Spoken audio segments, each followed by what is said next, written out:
Ce serait à nous, des petites filles en chaperonnet, jusqu'aux mères grandes alitées, de craindre et de toujours trembler, de ne pas pouvoir nous arrêter de cueillir des fleurs en allant porter une galette, un petit peu de beurre, parce qu'alors, si un palou nous dévore, on dit que c'est de notre faute et qu'on l'a bien cherché, qu'on n'aurait pas dû lui parler, qu'on n'avait rien à faire dans la forêt à cette heure-là, qu'on avait un chaperon trop court ou trop rouge. Je ne suis pas d'accord. Si un palou nous mord, c'est toujours lui qui a tort.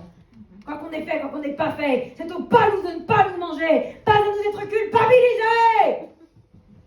Et si il faut devenir sorcière pour que les palous changent de manière, qu'à ça ne tienne, je vais créer une escadronne de chaperonnes, des chaperons de rose, des femmes qui osent à terminer le panier là. Pour une valise, je l'ai troqué. Et à l'intérieur, à la place de la galette, des petits pots de beurre, pas de cholestérol, il y a eu un sabre laser. La peur va changer de camp, mais je loue. Tiffen Day a écrit Compte à rebours pour remettre le monde à l'endroit. Parce qu'elle en avait assez de voir que nos contes d'enfants cachent de vraies violences. Elle a pris sa plume pour aller débusquer le patriarcat là où on ne l'attendait plus, dans les contes de notre enfance. L'idée est radicale. On oublie les fins heureuses préfabriquées. Ici, les héroïnes se retrouvent à la Maison des Fées, un genre de groupe de parole pour raconter la véritable version des faits. Le petit chaperon rouge, ici rebaptisé la grande chaperonne, ne s'excuse plus d'être allée seule en forêt. Elle met ses Doc Martens, prend son mégaphone et appelle à la résistance. Sur scène, c'est une performance totale.